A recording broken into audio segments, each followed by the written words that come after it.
ಅವರ ಒಂದು ಪ್ರತಿನಿಧಿಯಾಗಿ ಇವತ್ತು ಅವರ ಮಗಳು ಕವಿತಾ ಬಂದಿದ್ದಾರೆ. ಕವಿತಾ ನನಗೆ ಕಾಲೇಜ್ ದಿನಗಳಿಂದ ಪರಿಚಿತರು. ನಾವೆಲ್ಲ ಒಂದೇ ಬ್ಯಾಚ್, ಒಂದು ನೆಳೆದ ಬೆಳಕು ಅನ್ನುವ ತಂಡದಲ್ಲಿ ನಾವೆಲ್ಲ ಸಕ್ರಿಯಾಗಿದ್ವಿ. ಅವ್ರು ನಮಗೆ ಸೀನಿಯರು.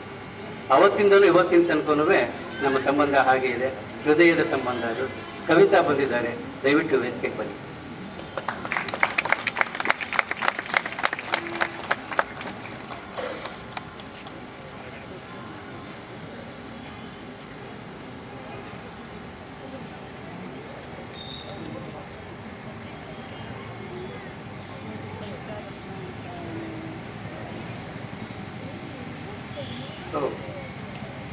ಕಾರ್ಯಕ್ರಮದ ಆರಂಭವನ್ನು ಮಾಡೋಣ.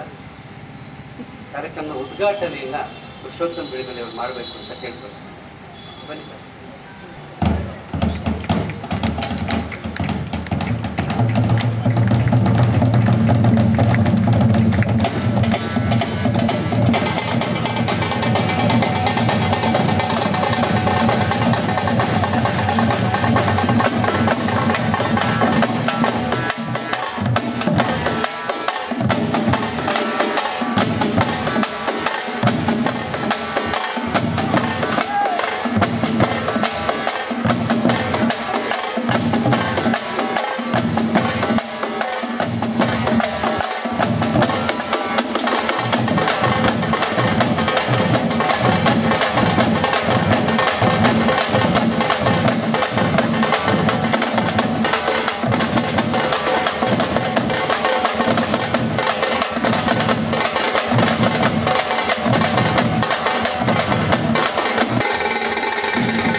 ಎಲ್ಲ ಸ್ನೇಹಿತರಿಗೆ ವಂದನೆಗಳು. ನಿರಂತರ ರಂಗ ಉತ್ಸವದ ನಿನ್ನೆ ಆರಂಭ ಆಗಿದೆ. ಇವತ್ತಿನಿಂದ ಅದು ವಿದ್ಯುಕ್ತವಾಗಿ ಆರಂಭವಾಗಿ ಡಿಸೆಂಬರ್ 30ರವರೆಗೆ ಅನೇಕ ಅತ್ಯುತ್ತಮವಾದ ನಾಟಕಗಳನ್ನು ಪ್ರದರ್ಶನ ಮಾಡ್ತಾ ಇದ್ದಾರೆ. ನಾನು ನಿಮ್ಮೆಲ್ಲರ ಪರವಾಗಿ ಅವರಿಗೆ ಅಭಿನಂದನೆಗಳನ್ನು ಸಲ್ಲಿಸುತ್ತೇನೆ. ಪ್ರಸಾದ್ ಪುತ್ತೂರ್ ಅವರು, ನಾರತ್ನ ಅವರು ಮಾಡ್ತಾ ಇದೆ. ನಾರತ್ನ ಅವರು ರಂಗಭೂಮಿಗೆ ಮಾತು ಕಲಿಸಿದವರು. ಅವರು ವಾಕ್ಶ್ರವಣ ಕೇಂದ್ರದಲ್ಲಿ ಇದ್ದದರಿಂದ ಭಾಷೆಯ ಉಚ್ಚಾರಣೆ, ಅದರ ಏರು ತಗ್ಗುಗಳು, ಮಂತ್ರ, ಇದೆಲ್ಲ ಬಗ್ಗೆ ಎಲ್ಲ ಬಹಳ ಚೆನ್ನಾಗಿ ತಿಳಿದವರು ಅವರು. ಹಾಗಾಗಿ ಮೈಸೂರಿನ ರಂಗಭೂಮಿಗೆ ಮಾತ್ರ ಅಲ್ಲ, ಕರ್ನಾಟಕದ ರಂಗಭೂಮಿಗೆ ಮಾತು ಕಲಿಸಿದ ಬಹಳ ದೊಡ್ಡ ವ್ಯಕ್ತಿ ನಾರತ್ನ ಅವರು. ಕವಿತಾ ಮೇಡಮ್ ಇದ್ದಾರೆ. ಹಾಗಾಗಿ ಇದೊಂದು ಬಹಳ ಒಳ್ಳೆ ಕೆಲಸ ಎಂಬ ಮಾತನ್ನ ನಾನು ಆರಂಭದಲ್ಲಿ ಹೇಳಿ, ತುಂಬಾ ಸುದೀರ್ಘವಾಗಿ ಮಾತನಾಡುವ ಯೋಗ್ಯತೆ ಇರುವ ಮನುಷ್ಯ ಅಲ್ಲ ನಾನು. ಯಾಕಂದ್ರೆ ಥಿಯೇಟರ್ ನಮ್ಮ ಆಸಕ್ತಿಯ ಕ್ಷೇತ್ರ ಹೌದು, ಆದರೆ ಅದನ್ನು ನಮಗೆ ಹೆಚ್ಚು ತರಬೇತಿ ಆಗಲಿ, ಅದರಲ್ಲಿ ಪ್ರವೇಶವಾಗಲಿ ಕಡಿಮೆ. ಈ ಮಿತಿಯಲ್ಲಿ ಒಂದು ಮಾತು ಮಾತ್ರ ನಾನು ಹೇಳ್ತೇನೆ. ನಮ್ಮ ಈ ಕಾಲ ಇದೆಯಲ್ಲ, 2024ನೇ ಇಸ್ವಿ ಅಥವಾ 21ನೇ ಶತಮಾನದ ಮೊದಲ ಭಾಗ, ಮೊದಲ 2 ದಶಕ, ನಾವು 3 ವಿಶೇಷವಾದ ಬೆಳವಣಿಗೆಗಳನ್ನ ನೋಡ್ತಾ ಇದ್ದೀವಿ. ಬಹುಶಃ ರಂಗಭೂಮಿ ಮುಂದಿನ ದಿನಗಳಲ್ಲಿ ಈ 3 ವಿಶೇಷವಾದ ಘಟನೆಗಳನ್ನ ತನ್ನ ಅಂತರ್ಯಕ್ಕೆ ತೆಗೆದುಕೊಂಡು ರಂಗಭೂಮಿಯಾಗಿ ಅದನ್ನು ಮಾರ್ಪಡಿಸಿ ಜನಗಳ ಹತ್ರ ಹೋಗಬೇಕಾದ ಅವಶ್ಯಕತೆ ಇದೆ ಅಂತ ಕಾಣ್ತದೆ. ಶ್ರೀರಂಗರ ನಾಟಕಗಳನ್ನು ನೋಡಿದವರು, ಕಂಬಾರ ನಾಟಕಗಳನ್ನು ನೋಡಿದವರು, ಭಾಷೆ ರಂಗಭೂಮಿಯಲ್ಲಿ ಕ್ರಿಯೆಯಾಗಬೇಕು. ಬರೀ ಭಾಷೆ ಸಾಕಾಗಲ್ಲ, ಅದು ಕ್ರಿಯೆಯಾಗಬೇಕು.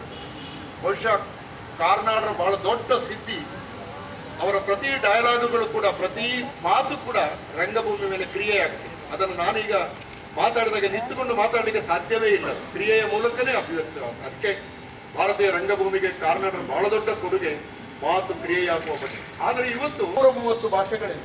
ಕನ್ನಡ ಹೊರತಾಗಿ 230 ಭಾಷೆಗಳಿವೆ. ಈ ಭಾಷೆಗಳು ಸಾಯ್ತಾ ಇದ್ದಾವೆ.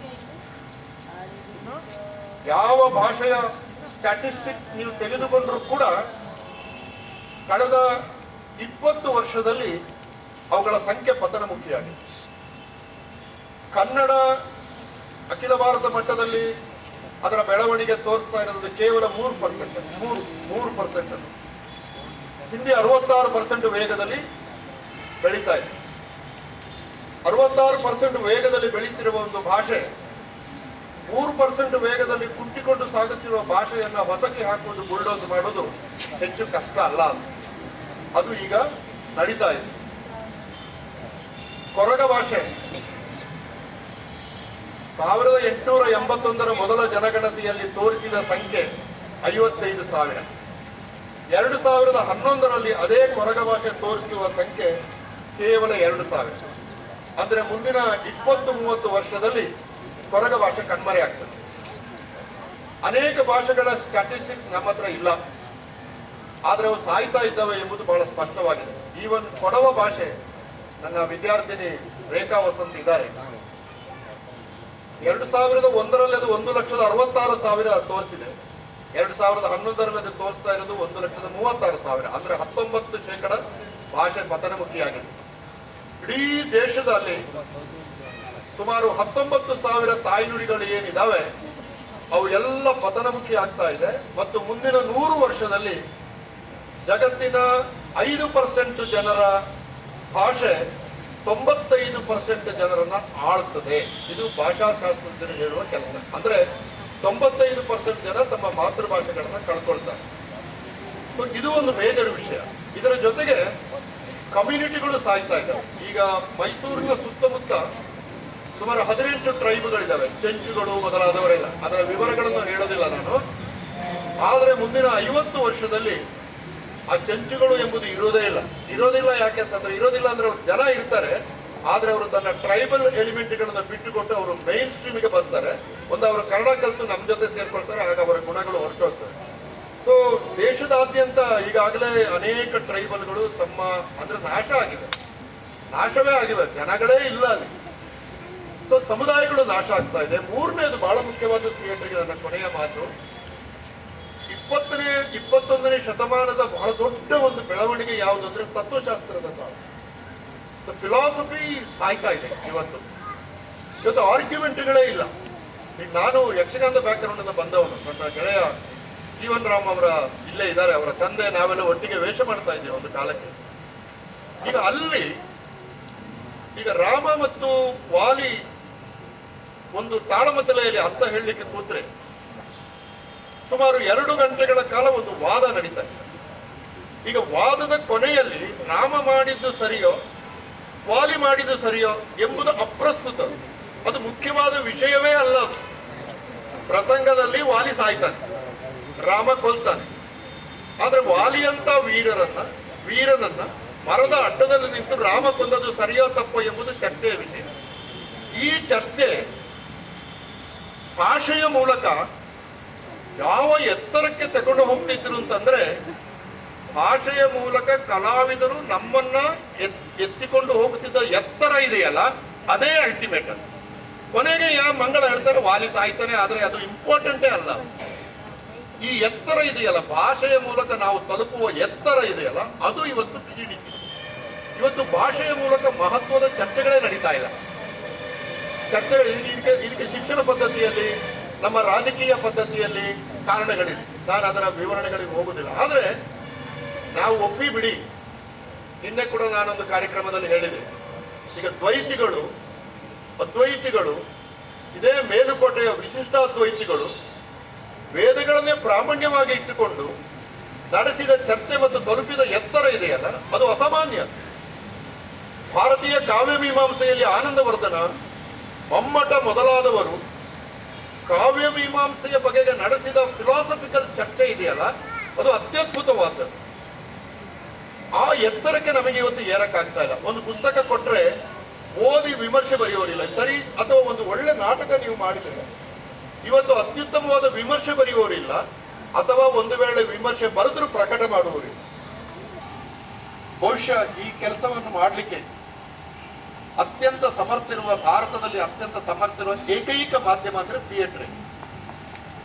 ಬೇರೆ ಎಲ್ಲ ಪ್ರಕಾರಗಳಿದೆ, ಭಾಷೆ ಇದೆ, ಪುಸ್ತಕಗಳಿದಾವೆ, ಉಪನ್ಯಾಸಗಳಿದಾವೆ, ಪಠ್ಯ ಪುಸ್ತಕಗಳಿದಾವೆ. ಆದ್ರೆ ಥಿಯೇಟರ್ ಈ ಕೆಲಸವನ್ನು ಮಾಡಿದಷ್ಟು ಚೆನ್ನಾಗಿ ಬೇರೆ ಯಾವುದು ಕೂಡ ಮಾಡ್ಲಿಕ್ಕೆ ಸಾಧ್ಯ ಇಲ್ಲ ಎಂಬುದನ್ನು ಕಳೆದ 50 ವರ್ಷದಲ್ಲಿ ನಾನು ನೋಡ್ತಾ ಬಂದಿದ್ದೇನೆ. ನೋಡಿ, ನಾವು ಭಾರತೀಯ ಸಂಸ್ಕೃತಿಯಲ್ಲಿ ಪರಸ್ಪರ ಮುಟ್ಟಿಕೊಳ್ಳೋದೇ ಇಲ್ಲ. ನೀವು ಸುಮ್ಮನೆ ಒಂದು ಪ್ರಶ್ನೆ ಹಾಕೊಳ್ಳಿ, ನಿಮ್ಮ ತಾಯಿಯನ್ನ ನೀವು ಎಷ್ಟು ಸಲ ಮುಟ್ಟಿದ್ದೀರಿ, ಅಥವಾ ನಿಮ್ಮ ತಾಯಿ ನಿಮ್ಮನ್ನ ಎಷ್ಟು ಸಲ ಮುಟ್ಟಿದ್ದಾರೆ? ನನ್ನ ವೈಯಕ್ತಿಕ ಅನುಭವವನ್ನು ಹೇಳೋದಾದ್ರೆ, ನನಗೆ ಭಯಂಕರ ಕಾಯಿಲೆ ಬಂದು ಜ್ವರ ಬಂದಾಗ ನನ್ನ ಅಮ್ಮ ಬಂದು ಹಣೆಯಲ್ಲಿ ಮುಟ್ಟಿ, ಮಗ ನಿಮಗೆ ಜ್ವರ ಬಂದಿದೆಯಾ ಅಂತ ಮುಟ್ಟಿದ್ದು ಮಾತ್ರ ನನ್ನ ನೆನಪು. ಮುಟ್ಟದೇ ಇರುವುದು ಅಸ್ಪೃಶ್ಯತೆ ಮಾತ್ರ ಅಲ್ಲ, ಜಾತಿಗಳ ನಡುವೆ ಮುಟ್ಟದೇ ಇರುವುದು, ಕುಟುಂಬಗಳ ನಡುವೆ ಮುಟ್ಟದೇ ಇರುವುದು, ಬಳಿಗಳು ಅಥವಾ ಲೀನಿಯೇಜ್ ಅಂತ ಹೇಳ್ತೇವೆ ಅದರ ನಡುವೆ ಮುಟ್ಟದೇ ಇರುವುದು, ಗೋತ್ರಗಳ ನಡುವೆ ಮುಟ್ಟದೇ ಇರುವುದು, ವಿಚಾರಗಳ ನಡುವೆ ಮುಟ್ಟದೇ ಇರುವುದು. ಈ ಮುಟ್ಟದೇ ಇರುವುದೇ ಭಾರತೀಯರ ಬಹಳ ದೊಡ್ಡ ಸಾಧನೆ ಎಂಬ ಹಾಗೆ ನಮ್ಮ ಸಮಾಜ ಅಭಿವ್ಯಕ್ತಿಸುತ್ತಾ ವಿಘಟನೆ ಕಡೆಗೆ ತಲುಪುತ್ತಿದ್ದಾಗ ಈ ರಂಗಭೂಮಿ ಎಂಬುದು ಮುಟ್ಟುವುದನ್ನೇ ದೊಡ್ಡ ಶಕ್ತಿಯಾಗಿ ಮಾಡ್ತಾರೆ. ನಟರು ಪರಸ್ಪರ ಮುಟ್ಟಿಕೊಳ್ಳದೆ ಹೋದರೆ, ಜಾತಿ ಮತ ಎಲ್ಲವನ್ನು ಕೂಡ ಮರೆತು ಸಂಘಟಿತರಾಗಿ ಕೆಲಸ ಮಾಡದೆ ಹೋದರೆ ಥಿಯೇಟರ್ ಯಶಸ್ವಿ ಆಗೋದೇ ಇಲ್ಲ. ಆದ್ದರಿಂದ ಭಾರತೀಯ ಸಂಸ್ಕೃತಿಯ ಕೆಲವು ವೀಕ್ನೆಸ್ಗಳಂತ ಹೇಳ್ತಿದ್ವಲ್ಲ, ದೌರ್ಬಲ್ಯಗಳು ಅಂತ ಹೇಳ್ತಿದ್ವಲ್ಲ, ಒಳ್ಳೇದು ಬೇರೆ ಇದೆ, ನಾನು ಅದರ ಬೇರೆ ಸಂದರ್ಭದಲ್ಲಿ ಮಾತಾಡೋಣ. ಆದರೆ ದೌರ್ಬಲ್ಯಗಳನ್ನು ಮೀರುವುದಕ್ಕೆ ಸಾಧ್ಯ ಆಗಿರುವುದು ರಂಗಭೂಮಿ. ನಮ್ಮ ಅನುಭವದಲ್ಲಿ ನಿರಂತರವೇ ಒಂದು ಉತ್ಸವ, ರಂಗಭೂಮಿನೂ ಒಂದು ಉತ್ಸವ. ಇವತ್ತು ನಿರಂತರ ಮತ್ತೆ ರಂಗಭೂಮಿ ಎರಡರ ಉತ್ಸವಕ್ಕೆ 16ರ ಹರೆಯ ಅಂತ ಪ್ರಸಾದ್ ಹೇಳಿದ್ರು. ಇದು ಅಪ್ಪನ ನೆನಪಿಗೆ ತುಂಬಾ ಸೂಕ್ತವಾದದ್ದು ಅಂತ ಅನ್ಸುತ್ತೆ. ಯಾಕೆಂದ್ರೆ ನಮ್ಮ ತಂದೆ ಜೀವನವನ್ನೇ ಒಂದು ಉತ್ಸವವಾಗಿ ಅನುಭವಿಸಿದವರು, ಮೆರಿತಾ ಇದ್ದವರು. ನನಗನ್ಸತ್ತೆ ಅವ್ರು ಇವತ್ತು ಇಲ್ಲಿದ್ದಾರೆ. ನಿರಂತರ ಎಲ್ಲರಿಗೂ ನಮ್ಮ ಅಪ್ಪ ಅಮ್ಮ ನಮ್ಮ ಮನೆಗೆ ಅವ್ರು ಕೊಟ್ಟಂತ ಅದ್ಭುತವಾದ ಹೆಸರು ಮಹಾಮನೆ. ಆ ಮಹಾಮನೆ ನಮ್ಮನೆ ಎಷ್ಟೋ ಅಷ್ಟೇ ನಿರಂತರದ ಮನೆ. ಮತ್ತೆ ಆ ಮನೆ ಬಾಗಿಲು ಯಾವಾಗಲೂ ನಿರಂತರಕ್ಕೆ ತೆರೆದೇ ಇರುತ್ತೆ. ಎಲ್ಲಿ ನಾವು ವೈಚಾರಿಕತೆ ಬಗ್ಗೆ ಮಾತಾಡ್ತೀವಿ, ಎಲ್ಲಿ ಸೃಜನಶೀಲತೆ ಬಗ್ಗೆ ಮಾತಾಡ್ತೀವಿ, ಎಲ್ಲಿ ಪುರುಷೋತ್ತಮ ಹೇಳಿದಾಗೆ ಮನಸ್ಸು ಮುಟ್ಟೋ ರೀತಿಯಲ್ಲಿ ನಾವು ಮಾತಾಡ್ತೀವಿ, ಎಲ್ಲಿ ಪ್ರಸಾದ್ ಹೇಳಿದಾಗೆ ನಾವು ಮಾನವೀಯತೆ ಮನುಷ್ಯತ್ವವನ್ನು ಮೆರಿತೀವಿ, ನನಗನ್ಸತ್ತೆ ಅಲ್ಲಿ ಅಪ್ಪನಂತವರು ಸದಾ ನಮ್ಮ ಜೊತೆ ಇರ್ತಾರೆ. ನಾವು ಬೆಳೀತಾ ಇರುವಾಗ ನಮ್ಮ ಮನೆಯಲ್ಲಿ ಕೂಡ ಸದಾ ರಂಗಭೂಮಿಯ ಮಾತುಕತೆ ನಮ್ಮ ಸುತ್ತಮುತ್ತ ಇರ್ತಾ ಇತ್ತು. ನಾಟಕದ ಬಗ್ಗೆ ಚರ್ಚೆ, ಆಲೋಚನೆ, ವೈಚಾರಿಕತೆ, ಒಪ್ತೀವೋ ಬಿಡ್ತೀವೋ, ಆದ್ರೆ ಮಾತಾಡುವಂತ ಒಂದು ಸಂಸ್ಕೃತಿ, ಪ್ರೀತಿಯಿಂದ ಮಾತಾಡೋದು, ಗೌರವದಿಂದ ಮಾತಾಡೋದು, ಗೌರವದಿಂದ ಒಪ್ಪದೇ ಇರೋದು ಕೂಡ ಒಂದು ಸಂಸ್ಕೃತಿಯಾಗಿ ನಾವು ಬೆಳ್ಕೊಂಡು ಬಂದ್ತೀವಿ. ನಿರಂತರದ ಎಲ್ಲ ಕೆಲಸದಲ್ಲಿ ನನಗೆ ವೈಯಕ್ತಿಕವಾಗಿ ತುಂಬಾ ಹತ್ತಿರವಾದದ್ದು ನಿರಂತರ ಯುವ ಜನರ ಜೊತೆ ಮಾಡ್ತಾ ಇರುವಂತ ಕೆಲಸ. ನನ್ನ ವೃತ್ತಿಯಲ್ಲಿ ನಾನು ಮಕ್ಕಳ ಹಕ್ಕು ಮತ್ತೆ ಯುವಕರ ಹಕ್ಕುಗಳ ಜೊತೆ ಕೆಲಸ ಮಾಡ್ತಾ ಇದ್ದೀನಿ. ಆ ಯುವ ಜನತೆಯಲ್ಲಿ, ಮಕ್ಕಳಲ್ಲಿ ಒಂದು ರೀತಿ ಅತಂತ್ರ ಭಾವ ನನಗೆ ಕಾಣ್ತಾ ಇದೆ. ಮಾನಸಿಕವಾಗಿ ತುಂಬಾ ಕುಗ್ಗಿ ಹೋಗ್ತಾ ಇದ್ದಾರೆ. ಯಾವುದೇ ರೀತಿ ಗುರಿಗಳು ಸಿಗದೆ, ಯಾವುದೇ ರೀತಿ ಸಂಬಂಧಗಳನ್ನ ಬೆಳೆಸ್ಕೊಳ್ಳಕ್ ಆಗದೆ, ಸೆಲ್ ಫೋನು ಇಂಟರ್ನೆಟ್ ಅಲ್ಲೂ ಮುಳುಗೋಗುವಂತ ಒಂದು ವಾತಾವರಣ ನನಗೆ ಕೆಲಸರಿ ಭಯ ಉಂಟು ಮಾಡುತ್ತೆ. ಅಂತ ಇಟ್ಕೊಂಡು ನಾವು ಕೆಲಸ ಮಾಡ್ತೀವಿ, ಅಲ್ಲಿ ನಮ್ಮಪ್ಪ ಇದ್ದಾರೆ ಅಂತ ನನ್ನ ನಂಬಿಕೆ. ಸೊ ನನ್ನ ಖಂಡಿತ ನಂಬಿಕೆ ಅವರು ಫೋಟೋದಲ್ಲ, ಇದೆಲ್ಲ ಕಡೆ ಇದ್ದಾರೆ. ಮತ್ತೆ ನಿರಂತರ ಜೊತೆ ಅವರು ಸದಾ ಇರ್ತಾರೆ, ನಾವು ಸದಾ ಇರ್ತೀವಿ. Thank you so much. ನಮ್ಮ ತುದಿಯ ತಿಂಡಿ ಬಂದಿದೆ. Thank you so much.